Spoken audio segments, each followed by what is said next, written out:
everyone, and welcome into crushthestreet.com. I'm Kenneth Amaduri. I'm joined today with a brand new guest, and we're going to be covering the election today and kind of the dynamics of what's going on in politics. And as all of you know, as it pertains to money, politics is very relevant to the economy, and that's what I'm mostly concerned about. And so to discuss with this everything today, Alex Newman is on the line. His website is thenewamerican.com. He's a solid journalist. He's a speaker. He's very articulate and very fact-based. And I'm happy to pick his brain today. We're recording the day after the election, depending on when you listen to this. But without any further ado, Alex, thanks for coming on the line with me today. Hey, thank you so much for having me, Kenneth. I really appreciate the opportunity, and it's great to have some time with you, so thank you. Alex, so I'd like to get your thoughts on the election, the results. Democrats seem to be taking what they were able to get as a victory, with the House. It is what it is. There was no real blue wave, in my opinion. But, was this what they were hoping for? Were they really hoping for something bigger, in your opinion? I think they were hoping for massive gains, and I don't think they got them. In fact, my home state of Florida, I'm from Florida originally, they were predicting that this communist Andrew Gillum was going to win, and that didn't happen. They were predicting that Bill Nelson, their almost senile, longtime loyal Democrat Party hack, would win again, and he actually lost to Rick Scott, who, the guy's not even super popular. He's been the governor for a while, but he's not, somebody with a massive fan club like, say, Ron Paul or something. And so he took down one of the Democrats' reliable votes in the Senate. In fact, the Republicans gained a few seats in the Senate, and that was expected. So this is not, some kind of big rebuke of Trump. And I think there's also the issue that the establishment media doesn't want to discuss, and that is the widespread reports of voter fraud, of illegal immigrants voting, of funky stuff happening with the machines. I think this has been going on for so many years now. The Democrats have been playing fast and loose with the election system. And so I think to some extent, even the gains that they did get are suspicious. They need to be called into question. I know there's now the governor of Texas now announced they're going to be launching an official investigation. They had Texas election officials openly caught on camera telling immigrants who aren't legally allowed to vote, DACA recipients, to go ahead and vote. Oh, we got tons of them, no worries. And we know that the overwhelming majority of them are voting for the Democratic Party.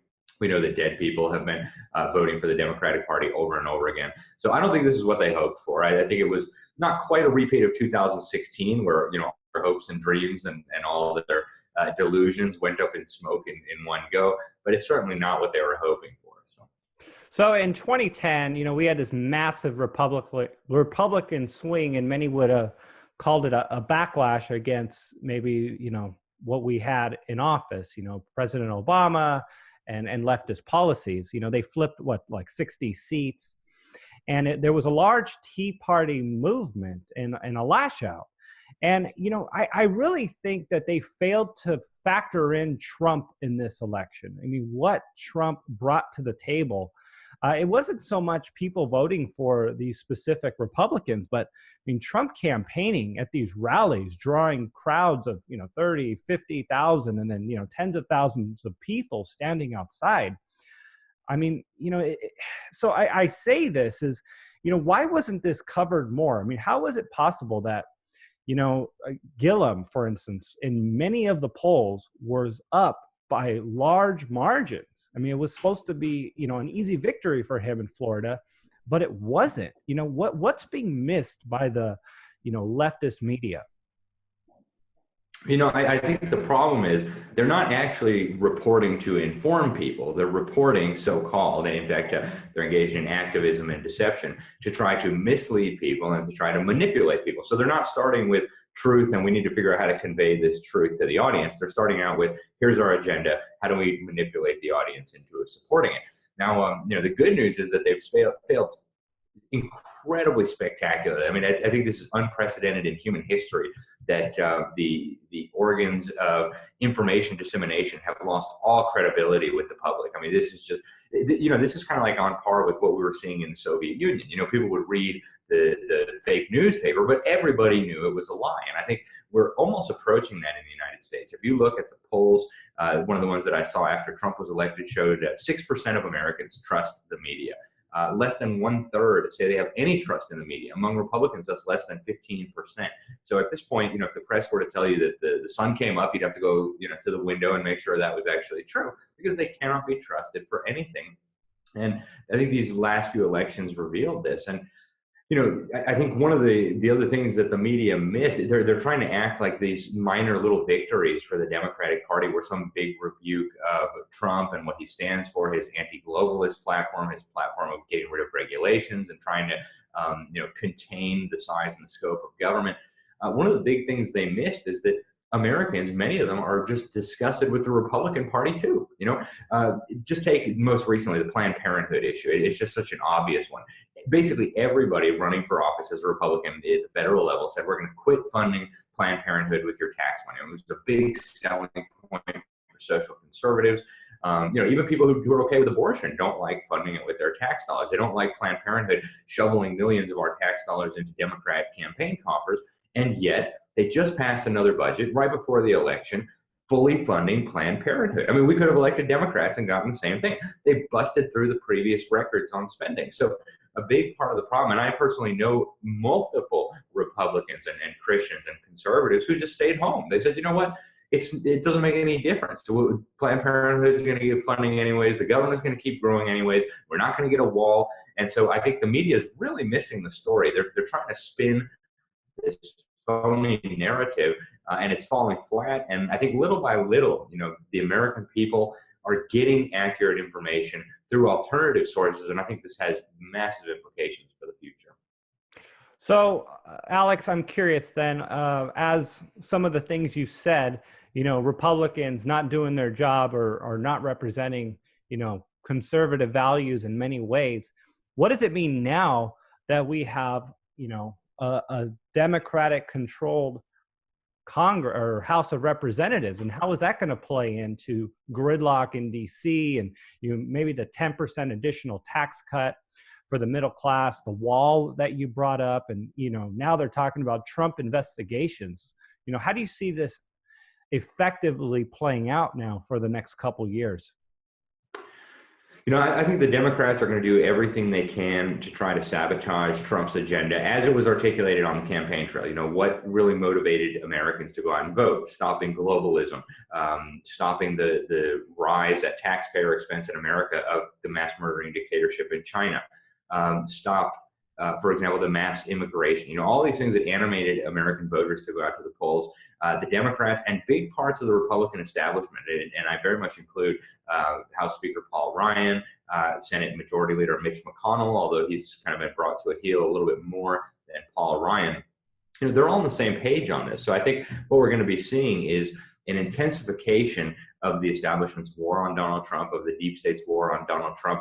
And I think they would love to try impeachment. I think they'll probably do polls and see, how that might play with the voters. But I think we're going to see a lot of investigations. I think they're going to try to do everything and anything they can to sabotage his agenda, which they were doing before, just not very successfully. It seems that Trump has outsmarted them repeatedly. Very likely some more investigations. And I was talking to Roger Stone, who's been one of Trump's very close advisors since the 1980s. It's actually the guy who convinced him to run for president. He was saying that the deep state, if you will, hates Trump with such a passion that if they can't get him out with Robert Mueller with this phony investigation, if they can't declare him crazy and remove him under the 25th Amendment, and if they can't impeach him, then we may well see even more extreme measures, potentially including what they did with John F. Kennedy. So I think Trump, to the extent that he's sticking to his agenda of stopping globalism, stopping communist China, making America great again, legitimately, right, smashing globalism, to the extent that he actually does those things, he puts himself in great danger. And I think he understands that. I think a lot of his advisors understand that. And I think the Democrats will do everything they can to make his life miserable. The fact that he still has a Republican majority in the Senate should help a lot, right? They can't stop his nominations for cabinet positions. They can't stop his judges. And so that'll be very helpful. But I think there's going to be a lot of phony investigations. They're going to try to drag all the cabinet officials in for subpoenas and committee hearings to try to get sound bites that they can play over and over again. So to that extent, I think Trump is going to be really playing on defense for a while. But the Democrats are not going to be able to pass a budget without Trump's signature. And hopefully the fact that Democrats are now in charge of the House will motivate Trump to whip out that veto pen. And when one of these ridiculous budgets, to quote him, this ridiculous budget that the Republicans passed, when one of these monstrosities arrives on his desk, he'll say, you know what, this is garbage and it's going to be vetoed. You guys go back and cut spending. You take the funding out for Planned Parenthood. You put something in for the wall, and then we'll keep the government funded. Otherwise, you can explain to the American people why the government is shut down. So, Alex, Trump takes a lot of grief for, especially in communities like ours, the alternative media, who, are very altruistic in our beliefs about sound money and really not being beholden to these globalists and these elite people.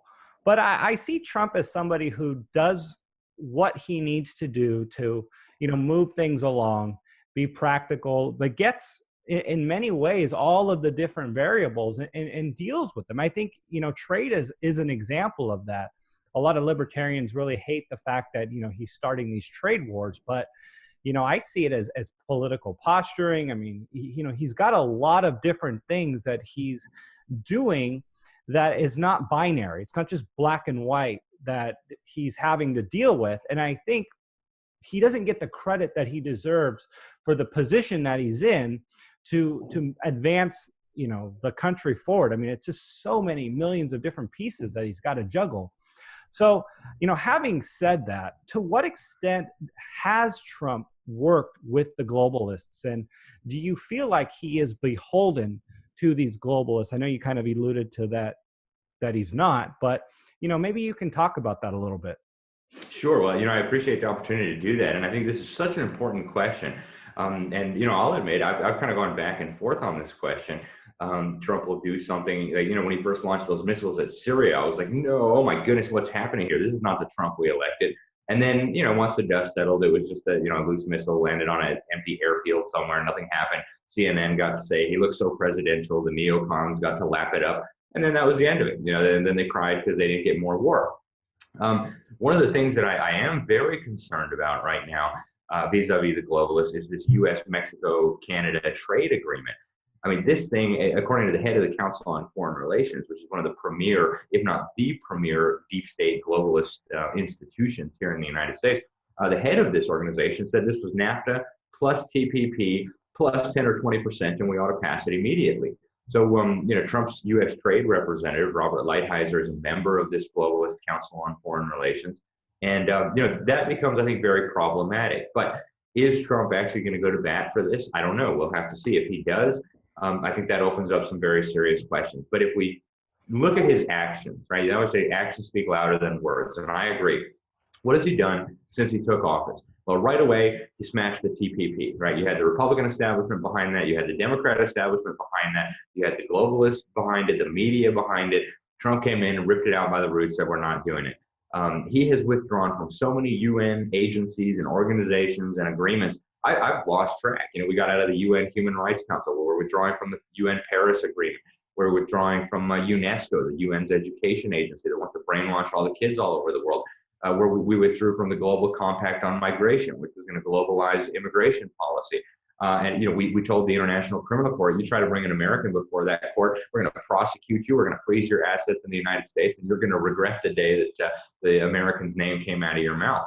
So, as far as I'm concerned, this is like a wrecking ball to the institutions of globalism. And I think the globalists themselves realize this. They're kind of in a panic. And, again, actions speak louder than words. Trump's words have been fantastic. Right, even on this trade issue, I know, like you mentioned, a good number of libertarians, especially more establishment-minded libertarians, have said, "Oh my goodness, Trump is ruining trade, and he wants a trade war, and all the rest of it." I think they need to listen carefully to what Trump is saying, because I think Trump is right.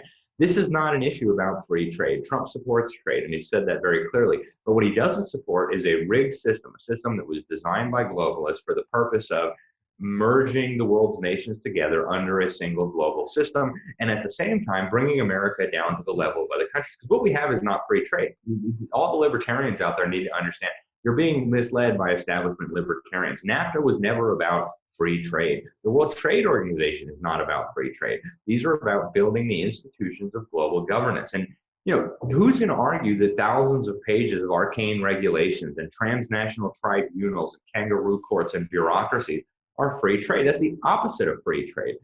We can trade with people just fine without setting up international bureaucracies and international courts and surrendering our sovereignty, surrendering congressional jurisdiction over these matters that the Constitution quite properly hands to Congress. And, speaking on China in particular, Trump has said that this is a rigged system. He's absolutely right. I mean, this system was designed to ship our productive capacity to China, to ship our jobs to China, to ship our manufacturing to China.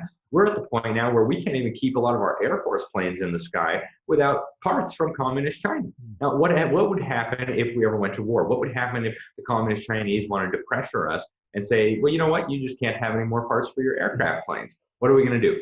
Right. So I think Trump is laser focused on these very crucial issues. I think establishment libertarians need to, get their head out of their ideology and look at the facts, right? The free trade system as it exists today is not libertarian at all. And I sympathize with libertarianism. I called myself a libertarian for many years. But I think what Trump is doing is protecting the United States. I mean, you're not going to have any liberty if the United States goes down, right? And I think Trump understands that there are forces arrayed against the United States that would bring us down, that would bring our economy down, that would bring down our Constitution, our ability to govern ourselves, our ability to be free. And I think he is laser focused on the existential threats in terms of stopping those. So I refer again to mass migration.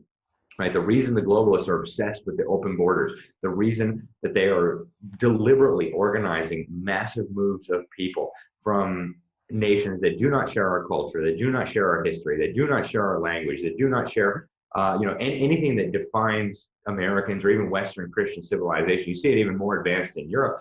The reason is not because they're humanitarian. I mean, if you look at the refugee question, for example, the countries that these people are fleeing from typically are countries where the globalists have blown them up, right? I mean, for me, I use an analogy. If I went to somebody's house and burned it down and then invited them into your house and said, you're going to take care of them, that would make me the opposite of a humanitarian. And that's exactly what these globalists have done. The reason why they do that is to undermine national identity and undermine freedom. And in fact, they're doing this very effectively. So Trump is working on the border, working on the mass migration, working on communist China and the threat it poses to our sovereignty, to our economy, to our jobs and our manufacturing. And finally, working on dismantling the globalist system that has been built up over a period of generations. And if you look at the US government as this kind of, I use the analogy of like a massive cruise ship, right, sailing through the sea. It has millions of moving parts, right? It's got millions of employees that need to be managed. It has momentum like we can't even imagine. And for him to just come there and within 2 years for us to expect that he's going to have the whole thing flipped around and flying in the other direction is ludicrous, right? He's got the media against him. He's got his own bureaucrats. The massive, overwhelming majority of his own bureaucrats are against him. He's got the establishment Republicans in Congress. He's got the Democrats. So I think personally what he's done in 2 years, overall, as I was saying, I'm really impressed with what he's been able to accomplish in 2 years with all these forces arrayed against him. I have, obviously these concerns, and I think, as sensible people, we need to support him when he's right and oppose him when he's wrong. But overall, I'm very pleased with what he's been doing, and I hope we get another 6 years of turning the tide on all these crucial issues. So, Alex, I don't know if the stats are this high. I know, the black vote apparently is up to like 40% support for Trump. I'm not sure if that's true or not. But my question is the media, the left media really wants to paint this picture where it's white America versus minorities. And they have these minorities voting in blocks, for Democrats and immigrants. But my question is do you foresee things changing, 10, 15, 20 years down the line, especially as these immigrants, become second, third, fourth generation Americans? having more of an ownership over the country and not just voting as someone who just wants something from this collective society. I absolutely see that happening. You're right. The Democrats have this kind of racist ideology that black people have these interests and they're going to vote for us. Hispanic people have these interests and they're going to vote for us. And frankly, I think that's extremely racist to think of people as these collective entities that all have the same desires and goals and political views. I mean, that's just absolutely ludicrous, and it's not true, right? If the facts don't bear it out. I do think now we're coming to a time where more and more native-born Americans, whether they be black or whether they have Hispanic parents or whatever, are coming to realize what a horrible scam this is. I see it when I'm in Florida. I see more and more of that happening. You mentioned the poll of the 40% black support for President Trump. I think that's probably going to keep increasing as people realize, the disaster that the Democratic Party's policies have been for their communities. And I think that's why they're so anxious to bring in massive amounts of immigrants and give them all amnesty and voting rights as quickly as possible, because they recognize that as people get assimilated, as people become Americans, as people learn about the Constitution and the blessings of liberty and the foundational ideas behind America, they become more American. And so then they're not going to go out and just say, well, I want free stuff from these evil Americans. And I think what we're seeing here is the Democratic Party has a strategy. And I use the Democratic Party kind of loosely because really we're talking about forces that have taken control of the Democratic Party. And they're certainly not isolated to the Democratic Party, but they're pushing this narrative that evil, white, racist Americans have perpetrated all these crimes. And so everything that we can associate with them, like the Constitution, like Western civilization, like liberty, all these things, then we can paint those as racist and evil by extension and tear them all down. And so that's why you see this narrative in the government schools, for example. They say, well, the people who wrote the Constitution had slaves, and therefore the Constitution is evil, therefore the ideas in the Constitution and in the Declaration of Independence are evil, therefore we should start over again with a new world order. And this is first of all, it's phony. It's completely phony. The narrative relies on lies, and therefore truth is a very good antidote to it, right? When you explain to people that basically every human civilization and culture and society throughout history has had slavery. And it was Western American and Anglo-Saxon culture in particular that decided, hey, not only are we going to end this, we're going to end it for the whole world.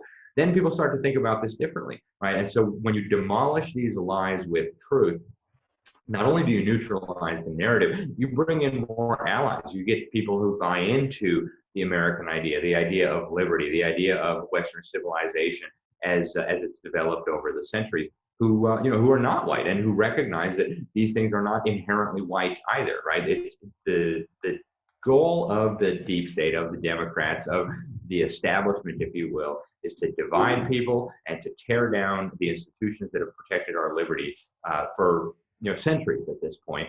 And the really positive thing we have going for us, again, is that the truth is an incredibly powerful weapon. Yeah, they've got billions of dollars and they've got all the propaganda machines, but nobody believes their propaganda machine anymore. And the truth is much more powerful than their billions of dollars. So I think they're losing the battle slowly.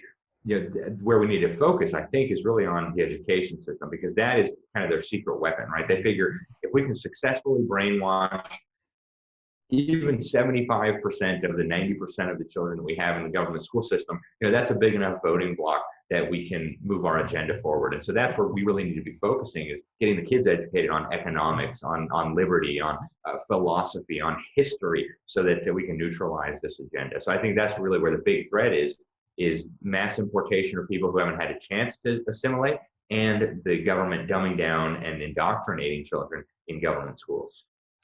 I think a fair and honest question for many people is, are you pro-America, or are you pro, putting other countries and the people of other countries in front of Americans here? Because if the answer to that is yes or no, it's really going to make your decision as to how you feel about people violating our laws to get into the country. And, because we try to argue, we're just want to be kind and compassionate to other people. But if you take a step back and say, what are the consequences of this?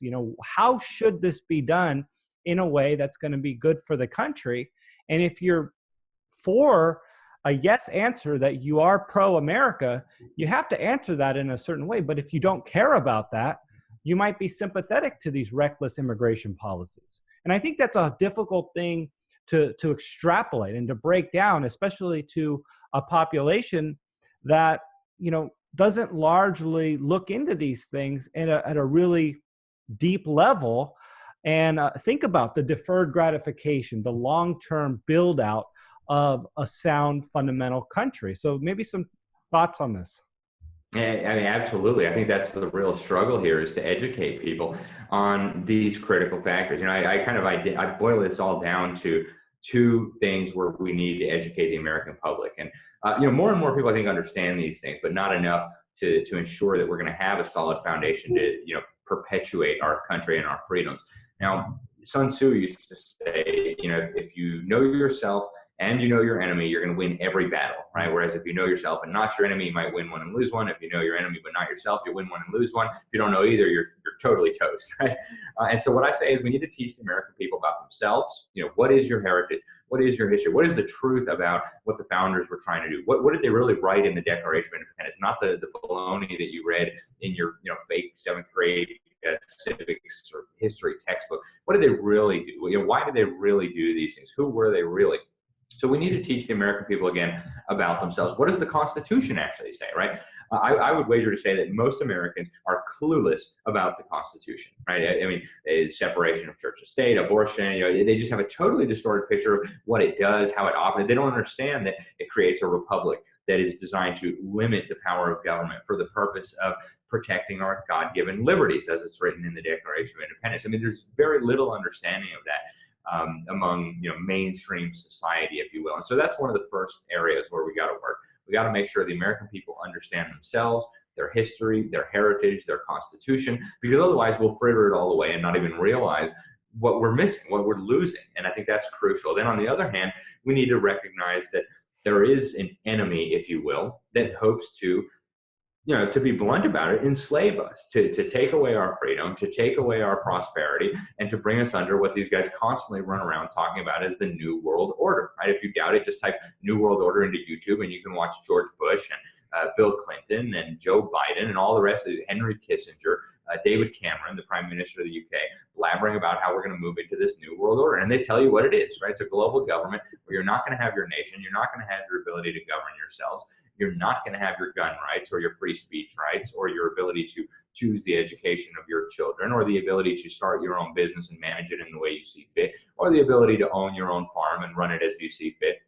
So we need to recognize that there is this enemy that wants to take these things away from us, and we need to understand it. And so one of the things we did in the New American Magazine, we put together an entire special issue exposing what we call the deep state, only because this term now has entered the popular lexicon. The last poll I saw on it showed that 75% of Americans were concerned about the deep state. And so right now we have this amazing opportunity where, because of what President Trump has done and because we've reached this tipping point in the media's loss of credibility, people are starting to recognize now that there are powers behind the scenes that are trying to manipulate policy, that are trying to hijack our government, that are trying to control us without us having any say in elections. So if we can educate the American people on who we are, who we were, where we came from, and who is trying to steal all that from us, I think we have it made. Now that's the challenge, is how do we get that done, especially when we're fighting, as just one example, a $1 trillion per year government indoctrination system that specifically exists to make sure that nobody ever figures out who we are, who we were, what we were supposed to be, or what we're facing. And, but again, to go back to what I said a little bit earlier, we have this massive advantage in this fight, which is why I'm glad I'm on the right side of this, is we have the truth on our side. So we don't need the propaganda machine and the trillions of dollars to lie to people. The truth is very, very powerful. So I think we need to educate people on those things.